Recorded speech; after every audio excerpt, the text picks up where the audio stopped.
네, 저는 마음디자인TV의 한말교생입니다. 나레이션으로 뵙게 됐습니다. 저는 좀 전에 영상을 업로드하던 방식과는 다르게 목소리의 메시지에 좀 집중하려고 합니다.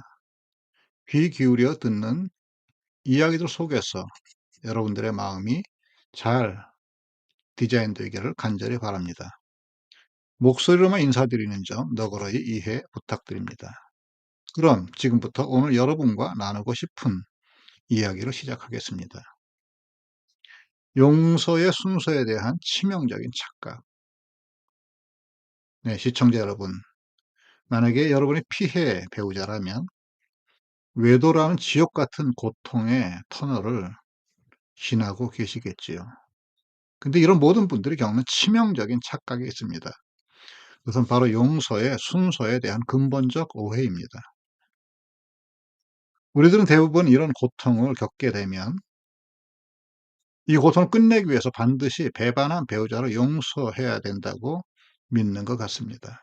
그게 용서, 관계 회복의 시작과 끝이라고 생각하는 거죠. 하지만 그 순서는 완전히 잘못됐습니다. 외도 회복은요, 배우자를 용서하는 그 순간부터 시작되는 것이 아닙니다. 오히려 회복의 첫 단추는 고통받는 피해 배우자 스스로가 자신을 용서하는 그날부터 비로소 시작됩니다. 내적 결핍이 낳은 고통의 감옥.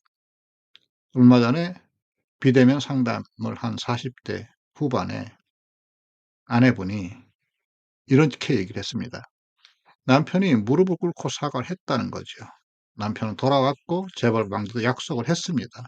그리고 본인도 그 믿음을 가지고 있는 거죠.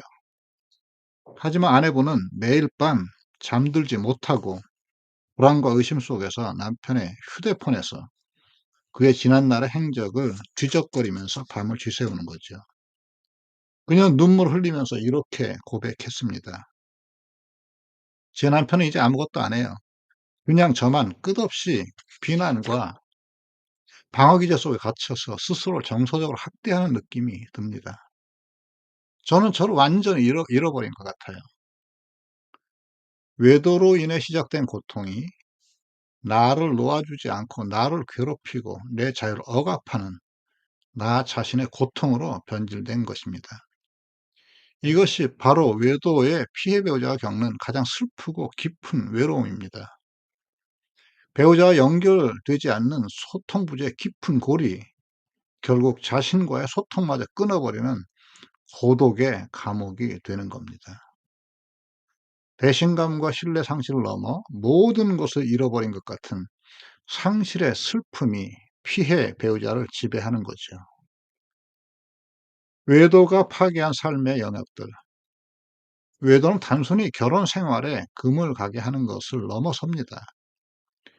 외도는 우리 삶의 모든 아름다운 조각들을 송두리째 허무와 절망으로 만드는 영혼의 지진과 같습니다.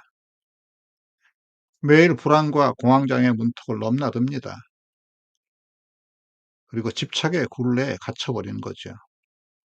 세상의 모든 소중한 기억들조차 외도로 인해 모조리 부정하고 싶어집니다. 과거에 행복했던 기억마저 가스라이팅처럼 느껴지는 정서적 학대의 그림자가 나를 둘러싸고 있는 거죠. 거울 속에 내 영모와 몸에 대한 자신감, 심지어 자녀와의 관계를 보는 시선까지 모든 것이 무너져 내립니다. 노후의 삶과 미래 염려증은 통제할 수 없는 불안으로 다가옵니다. 이 모든 것이 심리적 상처와 자존감 저하라는 이름으로 우리를 짓누릅니다. 우리는 거절과 배신에 대한 복수와 용서 사이를 끊임없이 오가며 비틀거립니다. 번아웃 상태에 빠지고 무기력에 빠지는 겁니다. 이런 내적인 결핍을 채우려 배우자에게 오히려 더 집착하며 인정욕구와 애착 불안을 폭발시키지만 이 모든 것은 우리 자신 스스로를 점점 더 병들게 할 뿐입니다. 세상을 등지고 싶은 충동마저 느끼는 이 지점에서 우리는 내적 결핍을 채울 근본적인 해답을 찾아야 합니다. 회복의 결정적인 전환점. 주체적 자기의 회복. 자, 그렇다면 우리는 이 혼돈 속에서 어디서부터 다시 시작해야 할까요? 우리는 이 살인자의 기억법을 스스로 지워야 할 때입니다. 우리는 우리의 행복의 열쇠를 배우자에게 쥐어주면 안 됩니다. 외도의 회복은 배우자의 노력, 그의 진심 어린 태도와 상관없이 오히려 우리 스스로부터 시작해야 합니다. 이게 유일한 길이죠. 그것은 바로 상처 입은 나의 주체적 자격을 되찾는 것입니다. 그것이 진정한 자존감의 회복이며 당신이 스스로에게 행할 수 있는 가장 고귀한 용서입니다. 주체적 자기를 위한 세 가지 지침을 알려드리겠습니다. 첫째, 상처에 자격을 부여하십시오. 우리는 상처 입은 자신을 스스로 치유하는 것을 주저합니다. 내가 괜찮아지면 배우자의 외도를 인정하는 것이라는 혼돈의 감정 때문이죠. 아닙니다. 슬픔도 고통도 분노도 우리가 경험하기 싫어했던 삶의 경험들까지 모두 다 우리 삶에 다녀갔던 자리입니다. 그 자리를 정당한 자격을 주어야 합니다. 그 삶이 옳았다는 것이 아니라 그것도 내 삶의 일부였다는 것, 내 상처에 자격을 부여하십시오. 우리의 불안, 죄책감, 세상과 등지고 싶은 마음까지도 지금의 나로서 인정하고 환영해야 합니다. 이 감정들은 당신의 잘못이 아니라 당신이 겪은 고통의 정직한 흔적인 거예요. 이 모든 것을 있는 그대로 받아들이는 것, 이것이 바로 자존감 회복을 위한 가장 강력한 첫걸음입니다. 둘째, 영혼의 가계부를 다시 쓰십시오. 외도는 우리의 모든 행복하고 좋았던 과거의 기억마저 모조리 부정하고 싶게 만듭니다. 하지만 우리 삶에 돌아보면 배우자의 외도와 관계없이 오로지 당신만의 진짜 자신의 기쁨과 성취가 분명히 존재합니다. 이제 당신의 영혼의 가계부에 결핍이나 상실 대신 우리가 삶을 살면서 경험했고 만져봤던 충만과 성취와 감사로 그 가계부를 채우십시오. 매일 배우자의 행동을 관찰하는 대신 오직 당신의 의미 있는 일들만으로 새로운 믿음으로 채워 넣으십시오. 이것이 가득 채워질 때 서서히 우리의 관계의 삶에도 치유가 찾아옵니다. 셋째, 배우자를 가장 중요한 사람으로 대하는 관계 질서를 회복하십시오. 이것은 감정적으로 배우자를 용서하라는 그런 의미가 아닙니다. 배반한 배우자는 지금 당신의 불안한 마음에 전적으로 집중해야 합니다. 그리고 당신은 그의 삶에서 가장 중요한 사람이며 그는 반드시 당신에게 새로운 믿음을 주겠다 하는 고백을 끝없이 전해주고 또 신뢰할 수 있게 해야 합니다.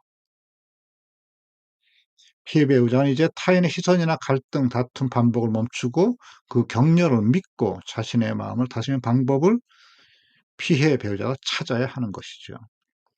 용서 이전에 관계의 건강한 질서를 회복하는 게 먼저입니다. 예, 오늘의 마지막 이야기입니다. 저를 따라서 한번 해 보십시오.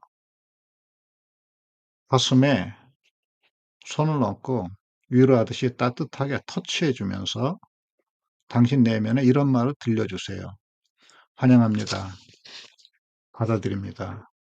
내 안에 깊은 외로움, 배신, 집착, 심지어 세상을 등지고 싶은 깊은 충동도 이 모든 게 지금의 나라면 그 있는 그대로의 나를 받아들이고 환영합니다. 나는 이런 내 마음 전체를 알고 있습니다. 내 마음의 슬픈 마음도 기쁜 마음도 좌절도 희망 그 전체의 내 마음을 알고 있습니다. 그런 나를 환영하고 받아들입니다. 끝없이 확인하려는 비난과 불안도 이 모든 것이 나를 지키는 방어 기제임을 나는 압니다. 이게 지금 현재의 나라면 이걸 피하지 않고 이것을 있는 그대로 받아들이고 환영합니다. 모든 게 제자를 찾아갑니다.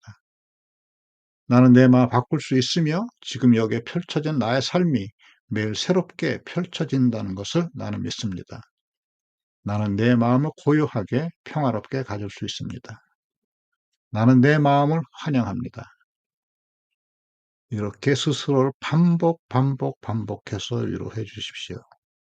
여러분의 상처가 회복의 꽃을 피울 수 있도록 제가 곁에 함께 하겠습니다. 오늘 이야기가 여러분의 마음에 작은 위로와 희망이 되었기를 진심으로 바랍니다.